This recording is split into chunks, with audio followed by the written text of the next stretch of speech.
Boa tarde, senhoras e senhores, para mais um podcast Tudo Pode Sem Limite.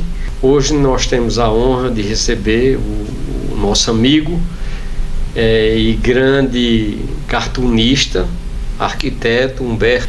Uma boa tarde, Humberto. Prazer grande, Luiz. E estar participando de um processo de comunicação que você está trabalhando, não só na abordagem de temas e todos muito bem cuidados, é um prazer para mim, a honra também é minha, viu?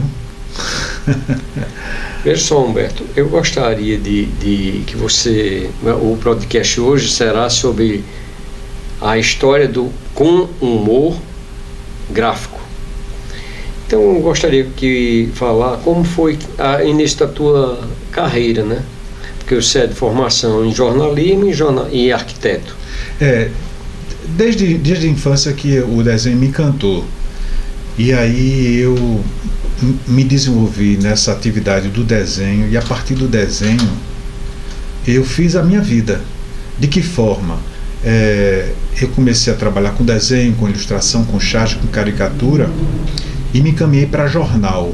Em jornal você tem a opção de ser um artista gráfico com ilustrações e de ser um chargista, um cartunista com críticas que geralmente é ligada a assuntos políticos. Então, também por esse tempo eu me formei em arquitetura, e essa minha formação de arquitetura, essa minha formação estética de arquitetura também facilitou muito o processo de comunicação gráfica através da charge e das ilustrações. Para você ter uma ideia, dentro da faculdade de arquitetura se aprende muitos assuntos ligados à estética, e simplesmente meu professor de estética foi Ariano Suassuna. Então, de certa forma, também me senti privilegiado por toda essa bagagem que eu recebi, e a partir disso, entrando em jornal, com os jornalistas que eu trabalhei numa época em que grandes nomes do jornalismo pernambucano se mostrava, para mim foi de um enriquecimento que só corroborou para que eu desenvolvesse meu trabalho, porque o básico de tudo em qualquer profissão, em qualquer atividade, é que você tenha formação e informação, principalmente no jornalismo, onde exige que você expresse seu pensamento e sua crítica de uma forma muito equilibrada. A gente está vivendo um momento político, social muito dividido, mas o olhar da crítica jornalística ela tem que ser equilibrada. E isso também trouxe para mim um entendimento e uma formação muito necessária para ver o resultado de todo o meu trabalho, que por 40 anos você pode observar, da primeira charge até a última que eu publiquei, ela tem uma coerência na forma de expressão, no tratamento da crítica e das pessoas, dos assuntos, que é decorrente da formação que eu tive. Por isso que eu acho que a educação é fundamental em qualquer atividade humana. Humberto, eu sei que a charge começou no século XIX, precisamente as primeiras a serem publicadas foi em 1837. Existe uma diferença entre a charge e o cartoon. Eu gostaria que você fizesse. O cartoon ele faz uma abordagem muito universal. Vou lhe citar um tema que é muito apropriado para o cartoon, que é, vamos supor, o desmatamento. O desmatamento é um assunto da condição humana que vem com ela por toda a existência. Então é um assunto atemporal. Quando a charge é um assunto mais ligado ao assunto, às ocorrências, aos fatos mais próximos. Por isso que a charge ela tem uma duração muito curta, porque ela trata de um assunto específico do momento. E quando o tempo passa, esse assunto ou se torna esquecido, ou quem vê e não tem a formação, não tem o conhecimento do que ocorreu, não passa a entender. Pelo contrário do cartoon, que a gente sabe que o desmatamento é um assunto que vai permear toda a existência humana na ocupação do planeta. Eu sei que você, ao longo da sua escola de profissionalismo, você publicou alguns livros, né? Aí eu gostaria que você, quais os momentos que você publicou e quais as principais temáticas desse momento, embora a grande parte dela, ora foi futebol, ora foi sobre a política em si. Eu comecei em jornal em 1976 e comecei especificamente no caderno de esportes, porque eu sempre gostei de futebol, sempre gostei de esportes. Tanto é que essa minha formação levou um gosto muito especial pelo futebol, que depois, de certa forma, entrei pela política e pelos assuntos sociais. Eu, inclusive, cheguei no Diário de Pernambuco, quando eu iniciei, a fazer uma cobertura de Copa do Mundo como cartunista, como ilustrador, como chargista.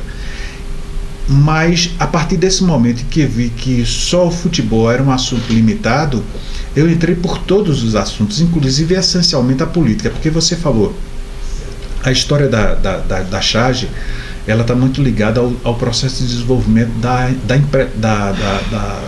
do impresso, né? Do jornal, das revistas, e nesse momento histórico, ela veio juntamente com a indústria impressa e acompanhou essencialmente os assuntos políticos, porque o que traz muito a charge ao questionamento são os assuntos essencialmente políticos, né? Que é um assunto que mexe com toda a nossa realidade, né? Tudo passa pela política, inevitavelmente, apesar de todos os caminhos que ela trafega de questionamento. Nós somos ligados e os nossos destinos em função das decisões políticas. Então a charge, ela traz essa possibilidade de que, por exemplo, um jornalista não pode escrever qualquer coisa num jornal ou citar algum político ao escrever um texto ou um assunto que a charge a ela é permitida, né? Você não pode chamar a pessoa de ladrão de forma escrita, mas você pode desenhá-la como um presidiário. Sim. Não é? Então isso trouxe para a charge, através do desenho, uma importância muito significativa e uma forma de comunicação que abrange a todos. Como foram as vezes que na redação do jornal eu vi escolas com crianças entrarem e as crianças se dirigirem a mim com o entendimento da charge que eu fazia de assuntos muito específicos. Aí, outra coisa, aí existem algumas charges que, por si só, o desenho já leva a descrição e entendimento daquele momento histórico.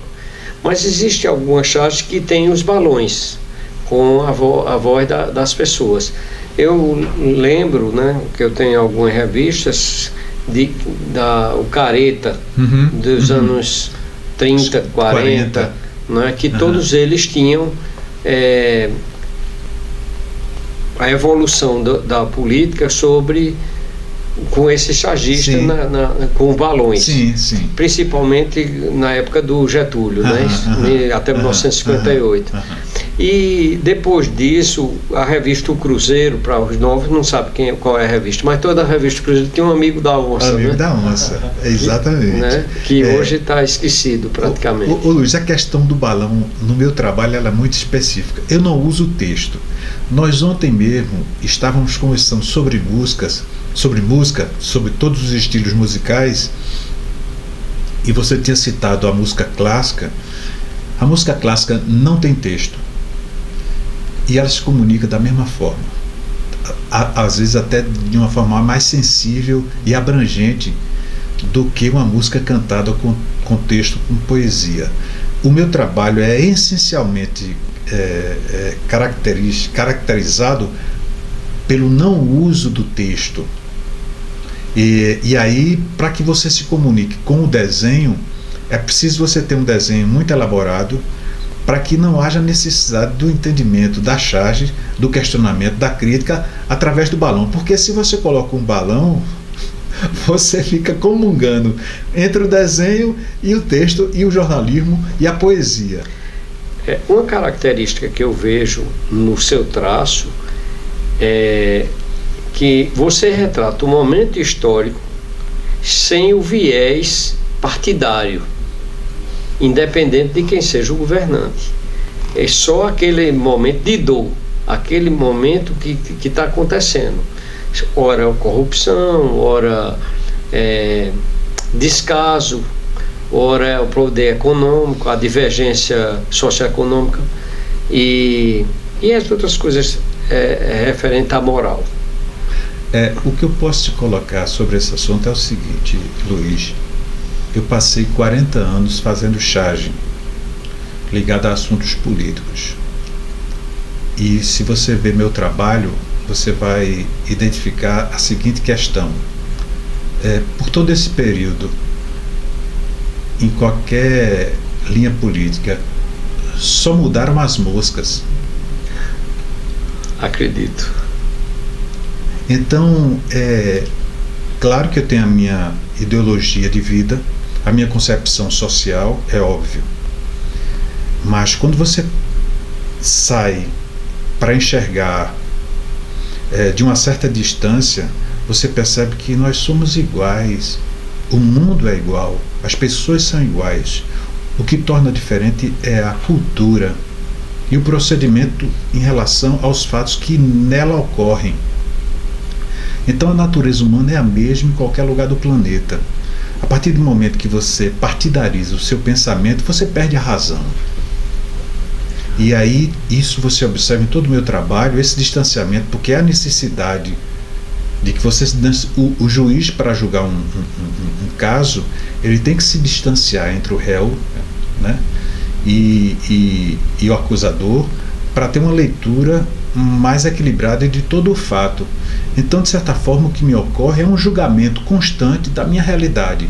E eu tenho que ser muito observador. E o que é fundamental e necessário é a informação. Você só pode ter senso crítico, Luiz, se você tiver informação. E eu tive, de certa forma, eu fui um privilegiado, não só pela minha família, que possibilitou esse meu acesso à educação. Através da educação eu tive a informação, e através da informação eu pude desenvolver o senso crítico. Isso é básico, né? Então, assim, eu tô falando sobre o que eu faço, mas o meu trabalho expressa tudo isso que eu estou falando. Humberto, gostaria de quais suas principais conquistas na sua carreira, sem falar do seu contentamento de exercer a sua profissão, mas de reconhecimento. Olha, eu recebi alguns prêmios. Eu recebi no jornalismo pernambucano existe um prêmio Cristina Tavares ligado a todas as vertentes do jornalismo, reportagem e fotografia, ilustração. E eu tive o privilégio e, de certa forma, até um reconhecimento, porque em 10 participações que eu tive, eu fui premiado em 6. Então você vê que é um número significativo, numa percentagem, e que meu trabalho foi muito reconhecido. E reconhecido por conta disso tudo que eu lhe falei, de toda essa minha base. E a minha alegria, o meu encantamento com o desenho, essa é a minha grande felicidade existencial. E através disso, não só conquistei um reconhecimento profissional, mas eu também construí amigos, tal qual você também é testemunha disso. Sim. Nós temos uma amizade em função do que o desenho nos proporcionou. Então o desenho também é o canal de construir não só um reconhecimento profissional, mas simplesmente as amizades, porque eu acho que na vida as maiores construções são as amizades. Tudo passa, tudo é efêmero. Os objetos e tudo que se conquista de forma física, isso tem pouco significativo do que fica, que é a essência, que é o sentimento. O sentimento não só do amor das pessoas, do reconhecimento que você tem como pessoa dentro da sua sociedade, mas as amizades que se constroem nessa vida. Por favor, você também faz parte disso. Muito obrigado. Muito obrigado a você também, Humberto. A recíproca é verdadeira. Aí eu queria que tu falasse um pouco dos seus livros. O primeiro livro. Sim, como eu lhe falei, eu publiquei livros ligados a charges esportivas. Depois editei 4 livros ligados ao processo político. No último, então, ocorrido até o período Dilma. E aí, aquilo que eu te falei, assim, por todo esse processo, você pode ter uma leitura da vida do cotidiano brasileiro, ligado à política e outros assuntos, como do mundo. Porque eu não só me limito à leitura da minha realidade como país, como estado, como cidade. Eu tenho que ter um olhar amplo sobre o planeta. Então, eu sou brasileiro com muito orgulho, sou pernambucano com muito agradecimento, mas sou um cidadão do mundo. Nós estamos nessa nave. A gente se questiona muito através das fronteiras, que a fronteira é só um risco que limita as culturas, que ela existe, né? A gente tem um país muito grande dentro da América do Sul, mas a Europa são vários. Mas na verdade somos únicos. A gente está nessa mesma nave, que guerras acontecem e problemas ocorrem, mas assim a gente sabe que está navegando numa mesma espaçonave. Então os problemas que acontecem na Índia, na África, na Europa, na América, são problemas que nos afetam diretamente aqui. Então, se você tiver um olhar abrangente para o mundo, você passa a ter uma outra visão de pessoa que você é, né? Então, esse questionamento que se traz muito a questão de você ser muito defensor da sua raiz é necessário, é fundamental. Eu sou um homem pernambucano com toda a raiz nordestina, e isso me dá uma alegria muito grande, porque o Brasil, por todas as influências de ocupação, de civilização que vieram de outros lugares, o Nordeste talvez seja, eu acredito que, ao meu ver, a maior expressão brasileira cultural de um povo, que é o Brasil. Então, assim, por isso que eu sou pernambucano e nordestino com muito prazer e orgulho, com todo esse entendimento planetário que somos, com todas as nossas diferenças culturais. Aquele livro, De Lá para Cá, é do período da redemocratização. Na verdade, a redemocratização ela veio a partir daquele momento em que Tancredo, das diretas já, que foi um momento importantíssimo. E a partir dali o processo se desenrolou de uma forma muito difícil, que você ter, naquele processo iniciado com Tancredo, o falecimento dele, e uma outra pessoa assumir com uma dificuldade muito grande, e vieram os outros sequentes. Tudo isso a gente tem uma leitura, eu tenho uma leitura, e assim, a charge que vinha sendo publicadas em jornais, eu tive a possibilidade de selecionar uma leva de charges que trouxeram toda essa leitura histórica. E esse último livro, De Lá para Cá, foi a leitura dos últimos 13 anos que ocorreu de Lula com Dilma. E aí os jornais foram extintos, o jornal em papel, que de certa forma também me sinto muito privilegiado, porque no jornal eu acompanhei todo o processo impresso, desde a clichêria, que eram aqueles alumínios que eram impressos, depois veio o offset e, enfim, a última impressão digital. Eu acompanhei todo o processo. Nessa história toda você tem uma leitura não só do processo de impressão, mas dos fatos que ocorreram. Então, assim, vendo todo esse trabalho que eu fiz, você tem uma leitura histórica. Quer dizer, você pode ter um entendimento da história do Brasil, do mundo, lendo livros, mas a partir da charge, você tem uma leitura visual, né? Eu aprecio muito a poesia, a literatura, mas eu te confesso que eu leio muito pouco, porque as imagens me seduzem muito mais. E está dentro da minha própria natureza, né? Da comunicação através das imagens. Com esse advento da internet, eu sei que aproximou todos os povos, né? Porque hoje o que você diz aqui reverbera no outro lado do mundo em alguns minutos.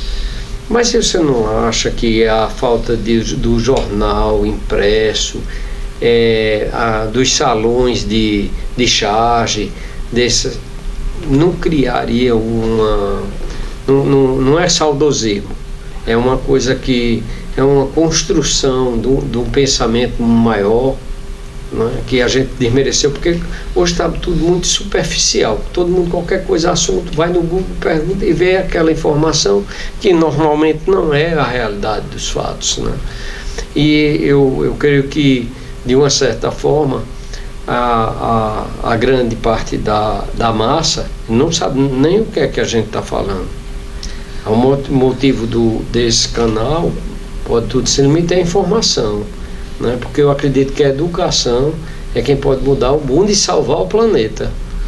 Ô Luiz, você tocou num ponto importantíssimo hoje em dia, que é a comunicação de internet, que você me falou, assim, antes você, na minha área de atuação em relação a chats, você tinha uns salões de humor, que era uma forma de mostrar o que estava ocorrendo e evidenciar os questionamentos que ocorriam dentro daquele momento. E a gente tinha os jornais tradicionais que levava a informação, mas essa informação, para ser publicada, ela era vistoriada, analisada, pesquisada, entrevistada, para chegar num elemento, num fim de apresentação, que no mínimo seria a realidade dos fatos. A palavra saudosismo é muito, para mim, questionável, porque tudo que a gente se falou e agora o que eu acabei de dizer é um saudosismo, não deixa de ser. Mas quando você busca referências passadas, que se diz ser saudosismo, e que essas referências passadas fazem parte fundamental na sua leitura de realidade, no que você é de melhor e que não encontra hoje, isso para mim só me traz ao privilégio e o desejo de que essas próximas gerações, com todo esse acesso às informações precárias, porque qualquer pessoa hoje pode ser um influencial. Sim. Um influencial, né? Qualquer pessoa. E se você ver, analisar direitinho, a precariedade é tão grande que às vezes esses influentes digitais levam você. É uma imagem até clássica do humor, que é o flautista que toca a caravana em direção ao abismo.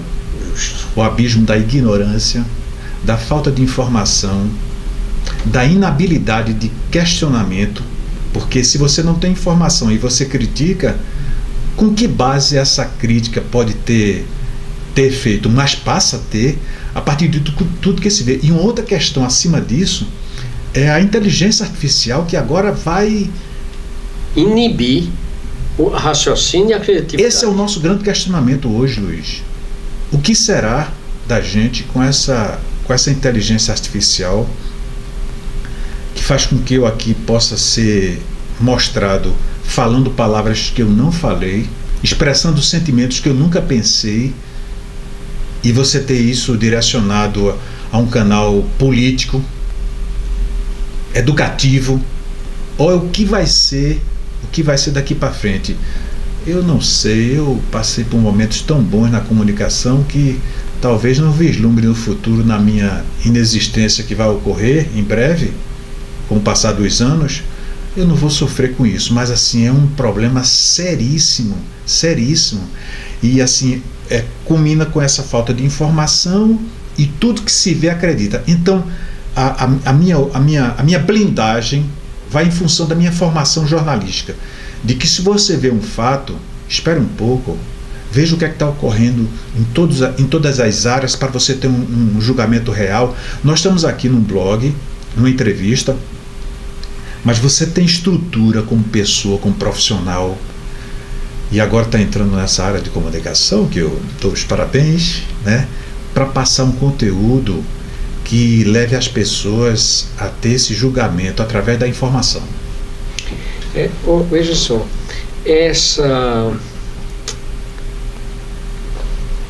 esse mundo digital, como eu vejo, eu acho que vai limitar e já extinguiu muitas das profissões. As pessoas têm uma completa inabilidade manual hoje, principalmente porque quase ninguém escreve. E se não escreve, não desenha. Grandes cartunistas já se foram, e uma parte desse material gráfico é desconhecido. Outrora, nos anos 70, a nossa leitura inicial se aprendia através do gibi. Né? E a nossa inocência à época tinha o Fantasma Voador, que a gente achava aquilo fantástico, as crônicas do fantasma, e nunca ninguém questionava, porque o fantasma voador vivia em Bengala, usava um pijama vermelho e a cueca sobre o pijama. Uma sunga. Uma sunga. E ninguém questionava isso, devido à nossa inocência. Mas ele passava um cunho moral. E o tamanho da hipocrisia hoje, né? Porque você vai a um estádio de futebol, por exemplo, em que antes você ouvia de tudo e ninguém se melindrava. Mas hoje, o que você falar, você pode ser processado. E assim, não é o conteúdo. Para mim, não é o palavrão. É como você fala o palavrão. Por trás da sua expressão vocal, tem uma intenção. Mas às vezes não precisa nem de palavrão hoje em dia, né? Não. Os desafetos tão exacerbados, próximos de qualquer irritação, que por menor crítica que se receba, você pode criar uma dificuldade muito grande na relação humana. Veja só, Humberto, a charge, o gibi não deixa de ser uma charge, só que é uma história. Sim. Mas acontece assim, hoje praticamente inexiste, né? Poucas publicações. Aí tem aquela publicação do Príncipe Valente, né, que é mais clássica, mais histórica, né? Já não mais existe, a maioria não sabe nem do que se trata, e hoje cada dia é mais raro. Na questão da erotização, tinha o Carlos F, que hoje não mais existe. Que era, na verdade, um manual. Um manual. Assim, o jovem não tem o acesso a, às vezes, hoje muito mais, mas se você hoje a internet lhe facilita muito. Eu posso até citar um fato muito curioso, porque eu sou uma pessoa do interior, sou de Itambé, do interior pernambucano, Zona da Mata. Eu vim para a cidade, me formei na cidade, mas a minha família eu sou essencialmente do interior. Então mamãe, quando ia ao Recife fazer compras de tecidos, porque naquela época as mulheres costuravam as suas roupas em casa. Então ela ia àquelas lojas de tecido, e nas lojas de tecido você tinha um figurinista que desenhava o vestido. Mas eu, Beto do interior, uma criança, não tinha acesso ao corpo nu feminino. E o que é que eu fazia naquela época, já pelo gosto do desenho? Quando mamãe terminava de costurar o vestido, eu pegava o desenho, apagava o vestido das mulheres e continuava o vestido. A nudez, isso é de um ludismo, o lúdico para mim foi tão especial que eu conto essa história com muito privilégio. Primeiro porque eu exerci o desenho, né? E através do desenho eu me encantei e me envolvi com o resultado do desenho, através do desenho. Então, veja, hoje você tem um acesso às informações e tudo você tem na internet, mas tudo isso para mim foi muito rico, assim. Que bom que eu existi, vivi isso na minha vida, né? E na minha vida, claro. Aí me diga uma coisa, você como humanista,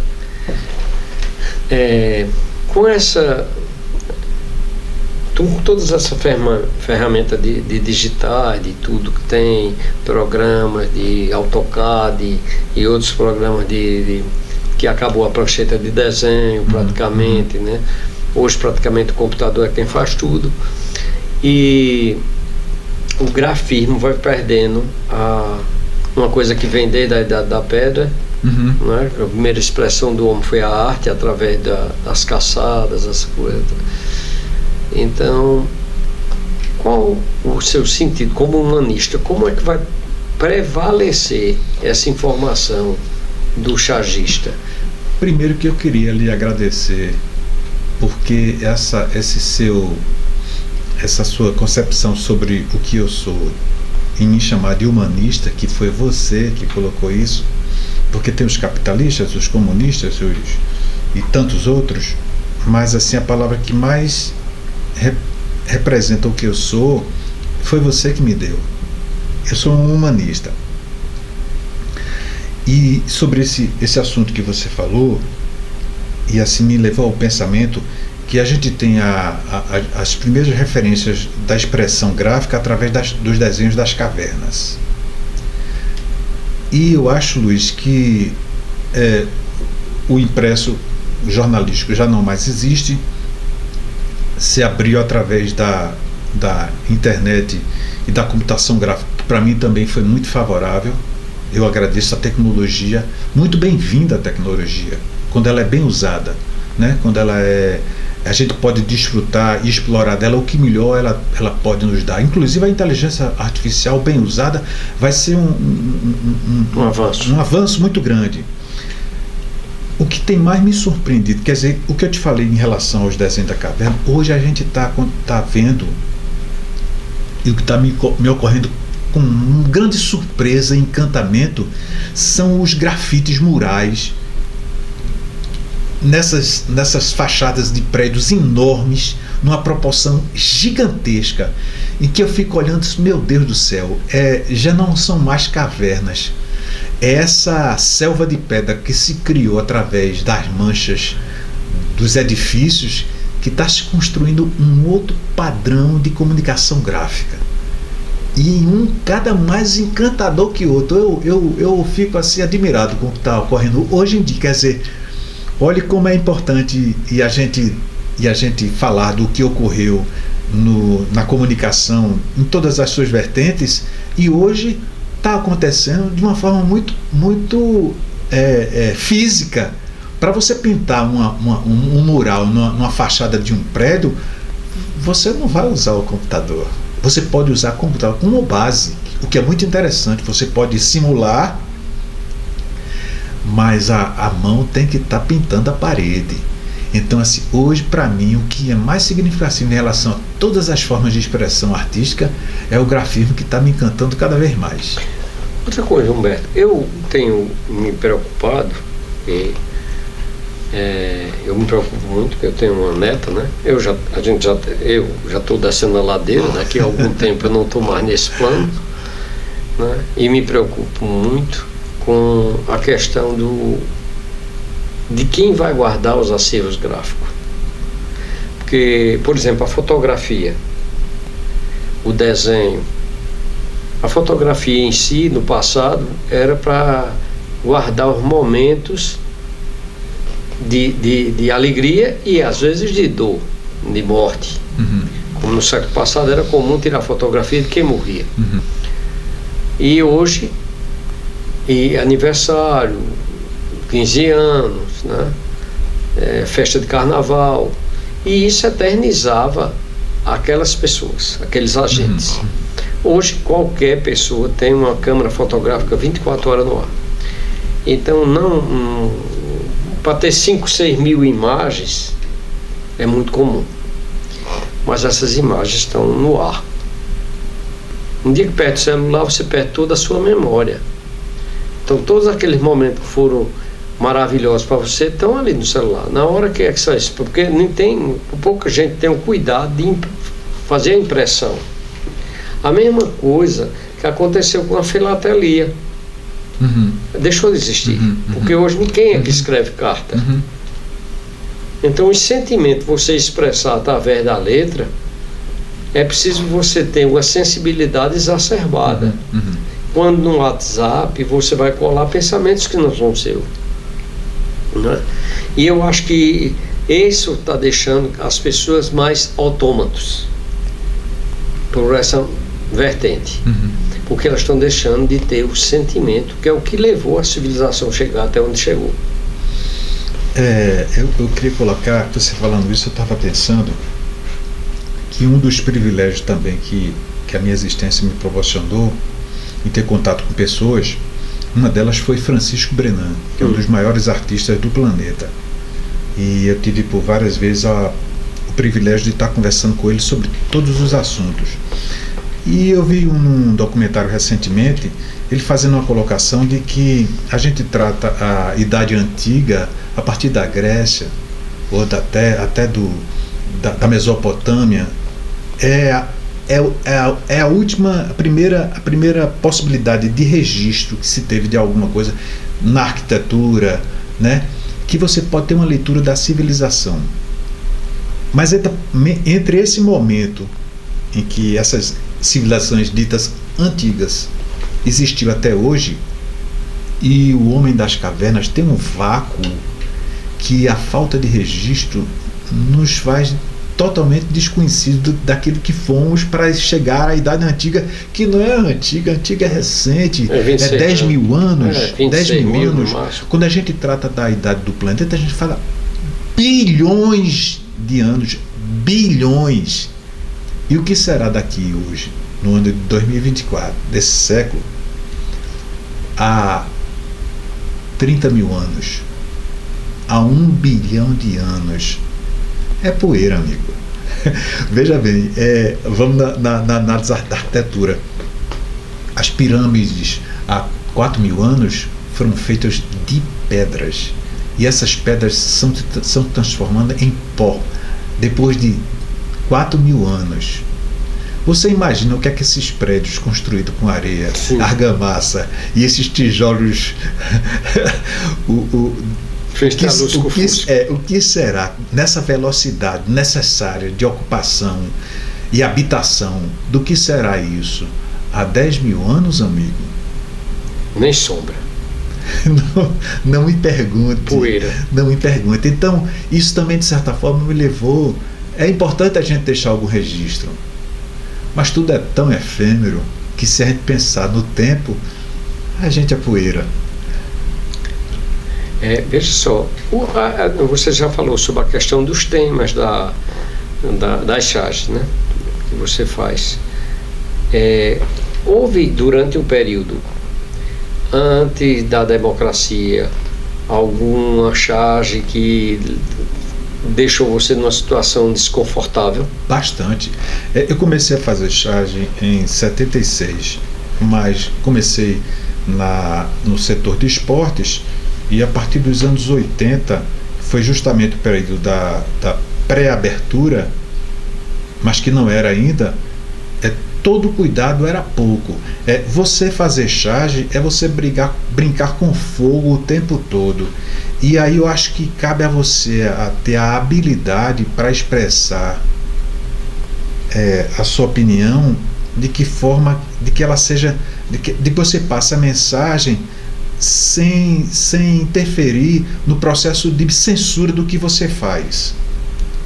Então, já vi políticos que chegaram na redação do jornal e a questionar sobre uma matéria que tinha saído aos editores na redação, e os editores falaram: mas isso aqui, onde é que o senhor está vendo algum texto que lhe seja agressivo ou crítico? Ele disse: nenhum. Mas só essa charge aqui acaba tudo que vocês disseram ao meu favor.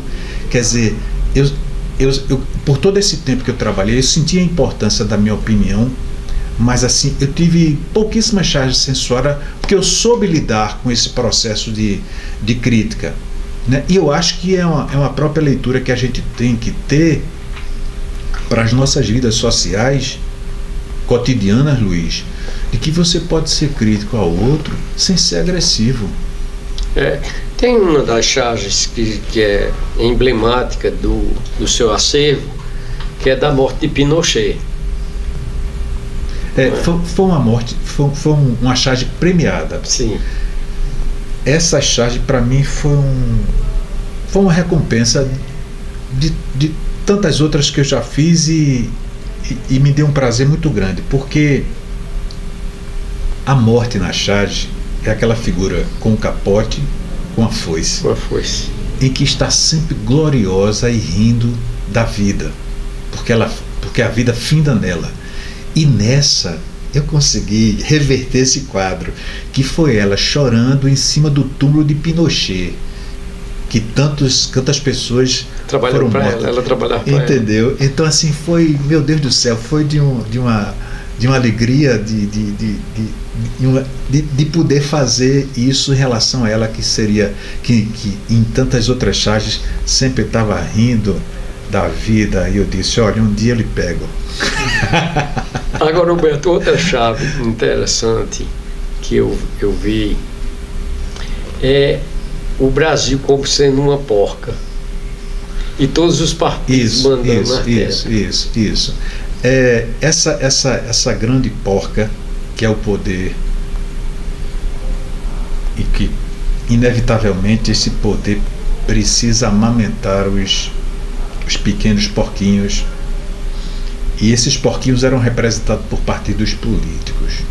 Não é novidade nenhuma que durante o processo eleitoral que a gente vê os candidatos vendendo suas ideias como suas e questionando todo tipo de dificuldade de uma sociedade desigual que a gente vive, e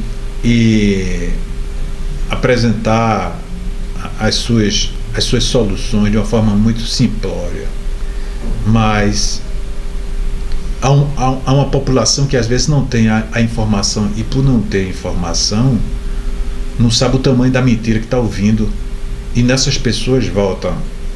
Quando essas pessoas sentam na cadeira do poder, elas se apercebem de que elas não podem dar um passo sozinhas, elas precisam de todos os pensamentos políticos que estão à sua volta, e esses pensamentos políticos estão numa fome, num desejo de obter vantagens, e essas vantagens são diluídas para todos, não é? E a gente vê que para sentar numa cadeira de poder, se você não tiver essa condição de dividir o poder dessa forma, às vezes de forma corrupta, que é o mais natural que a gente vê, a gente se depara com essa situação. Uma outra que você fez agora recentemente, né, que você vê essa questão da cisão do Brasil. Do mesmo jeito que o continente africano está abrindo um novo oceano, né, que vai apartar Exatamente. Então o Brasil também houve uma cisão entre a direita e a esquerda, né?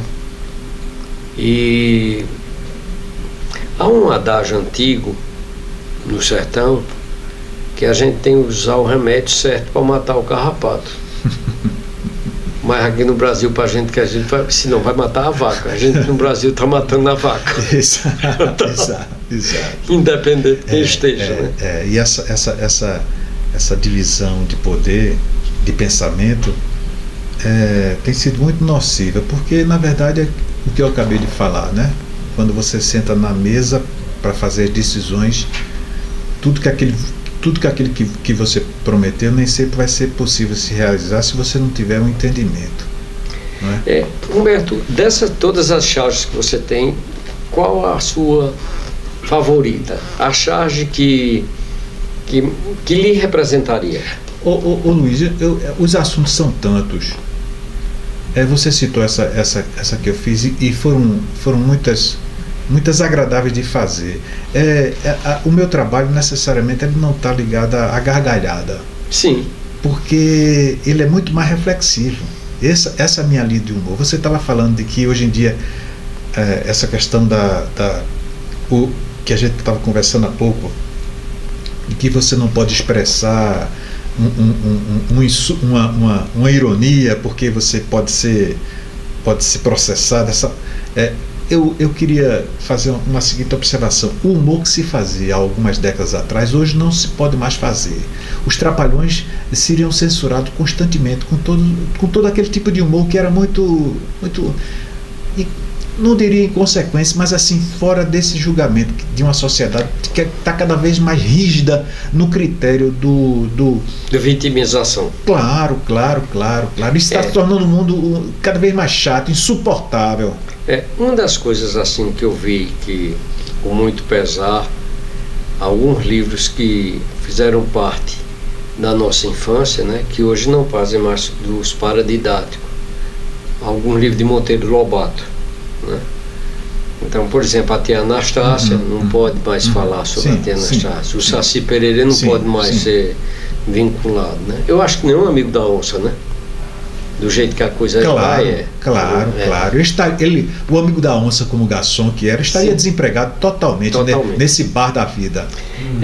Eu acredito assim, quais são, embora você sendo humanista e uma pessoa que de grande humor, que eu nunca vi você triste, mesmo nas maiores tribulações você enfrenta com galhardia. Quais são as suas expectativas para o futuro da charge no Brasil? A falta do jornal impresso já limitou um pouco. Eu cheguei a trabalhar por um ano fazendo charges animadas, que foi um grande canal, porque hoje o vídeo é essencial. Dos órgãos impressos hoje, a televisão consegue dar essa continuidade. Eu passei um ano fazendo charge animada para Globo Nordeste, e foi muito interessante, porque através do movimento você tem uma outra possibilidade de comunicação. Então eu vou citar, e vocês vão ver a última sequência que eu fiz de charges animadas para a Folha de Pernambuco, que foi muito interessante, uma experiência muito boa, e ela traz um outro tipo de interpretação, que não é só o desenho estático. Através do movimento você tem possibilidade de explorar outras interpretações e fazer uma leitura, porque hoje você abre o celular, o quanto é encantador a imagem em movimento, não é? E quando eu chamo de celular, não é mais o celular, é um computador de mão, não é de mão, aquilo é um computador de mão. Na verdade, você quando perde seu celular, na verdade você está perdendo uma parte do seu cérebro. Tanto é que nessa área que nós falamos sobre arquivos e arquivamentos, uma grande parte do meu trabalho já está na nuvem. Essa nuvem, eu não sei nem o que é essa nuvem. Mas existe esse processo de arquivo, que eu acho que é o processo de arquivo que vai perdurar por todo o futuro. Não é? A gente tinha o disquete, a gente tinha um pendrive, o disco CD, que isso já não existe mais. E aí tudo está muito virtual, e existe essa nuvem. Eu espero estar no céu no futuro para vislumbrar os meus arquivos nessas nuvens. Eu vejo assim, sabe, Humberto, nessa questão desse acervo aqui no nosso estúdio, aí você viu alguns objetos, né, que remetem desde da parte mecânica até o computador. Mas eu vejo uma preocupação, porque agora recentemente, a semana passada, houve uma estabilidade na internet a nível mundial, e levou quase uma semana para resolver a situação. Se acontecer alguma coisa semelhante, uma guerra e alguma coisa dessa, e a internet, os satélites caírem, alguma coisa do tipo, nós vamos voltar para a Idade Média. Eu queria lhe fazer, curiosamente, uma pergunta, Luiz. Você já teve um Fusca? Já. Eu também já tive um Fusca. E quando o Fusca quebrava, qualquer arame resolvia aquele motor mais simples. Hoje em dia, com a mega tecnologia, esses carros que são todos digitais, que é um prazer muito grande. Você está ouvindo a sua música, e num futuro muito próximo, eles já vão estar dirigindo por nós. Sim. Nós estaremos numa sala confortável dentro do automóvel, e que ele vai fazer tudo aquilo que ele acha que é necessário, sem considerar uma realidade que está à sua volta. E se uma pequena conexão eletrônica nele falhar, você não tem mais o arame para botar ali e o seu Fusca continuar andando até chegar em casa. Não tem. E aí eu vejo que com toda essa tecnologia, eu tenho na rádio nossa, na Rádio Amon-Ra, nós temos um programa, né, que é com Raul Seixas, né, vinculando a música dele, que eu considero o profeta do Apocalipse, né? Tem uma música dele que ele disse que uma criança com um palito para o motor. Se acontecer isso... em todas as nossas memórias. E aquela música, O Dia em que a Terra Parou. Sim. Existiu música mais apropriada de quando você olhava as ruas vazias pela pandemia. Sim. E ouvir prazerosamente um Raul Seixas, um Nostradamus Seixas, né? Falando e cantando tudo aquilo. Não é verdade? Verdade. O quanto aquela música foi representativa daquele momento, rapaz. Só que a grande maioria das pessoas não tiveram esse olhar que nós temos. Sim. Primeiro precisava conhecer a música. Precisava conhecer a então música. Os mais novos não conheciam. Não conheciam. Nem sabiam quem era Raul Seixas. Justamente. Não é isso? E por conta disso, eu acho que a idade, a experiência traz um privilégio. E a vida é cruel.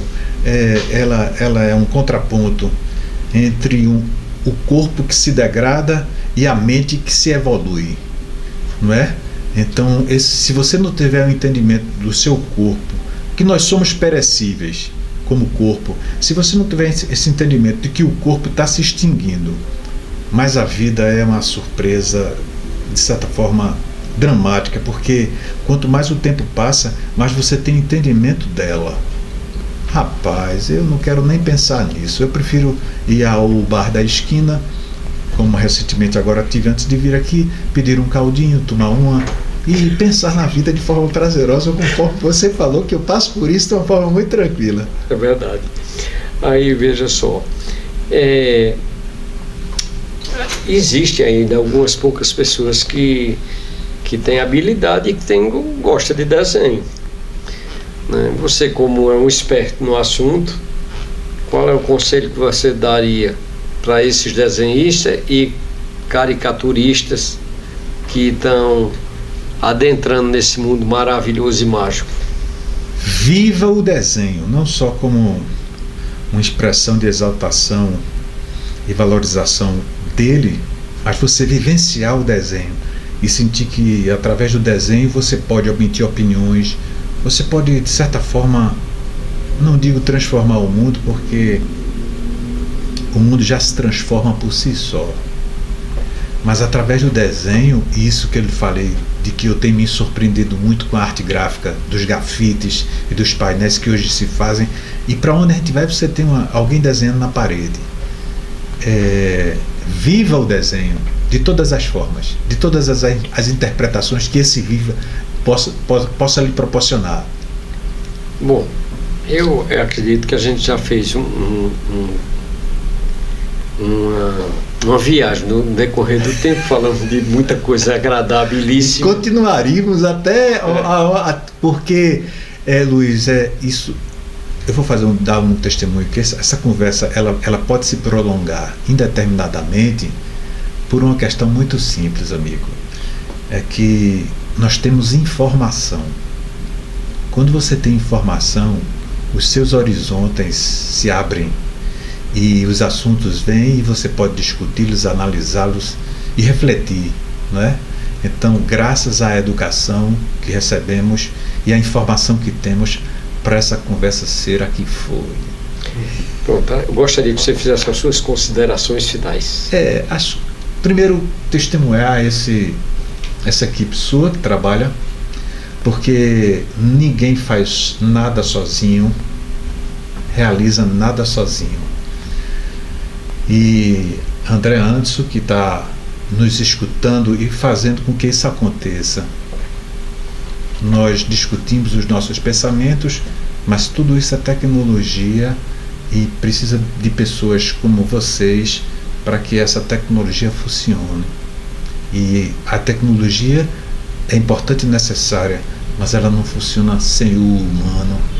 E dá os parabéns a essa equipe profissional, muito qualificada, que dá esse privilégio de a gente estar discutindo. Na verdade, não é uma conversa entre eu e você, é deles também. Não é? Eles estão fazendo essa possibilidade, esse canal. E dá os parabéns porque, na minha área de atuação gráfica, tudo que eu tenho visto de qualidade gráfica na sua produção, desta grande empresa de comunicação que agora você acaba de empreender, é que está tudo de muito bom gosto, não só no conteúdo gráfico, mas no conteúdo do pensamento, da informação. E ao nosso ouvinte. E aos nossos ouvintes. Claro, claro, porque essa possibilidade está acontecendo via a tecnologia, e que vocês que estão nos escutando, ouvindo, vendo, que tenham nesse momento dessa nossa conversa a possibilidade de pensar e refletir do que está por vir. Um grande abraço, aquele abraço para todos. Meu muito obrigado a todos os ouvintes, obrigado a André, a Anderson e a toda a equipe que faz parte aqui do Espaço Luiz Jardim, e um grande abraço e apreço a meu amigo Humberto. Prazer grande, meu amigo. Um grande amigo de Garanhuns e do planeta. Quero lhe dizer nesse momento que eu estou em Garanhuns, você bem sabe disso, das amizades que eu construí aqui, mas quem é de Garanhuns, por favor, considere, porque é uma cidade especial e ela está se tornando cada vez mais, e se tornou, não só pelo clima, mas porque tem acontecido aqui nesses 32 anos um festival, o maior festival latino-americano de cultura acontece aqui em Garanhuns, que é o Festival de Inverno de Garanhuns, um dos maiores do planeta Terra. Então, por favor, Garanhuns, aquele abraço. Meu muito obrigado. E não deixe de compartilhar o nosso podcast. Tudo pode sem limite. Meu muito obrigado.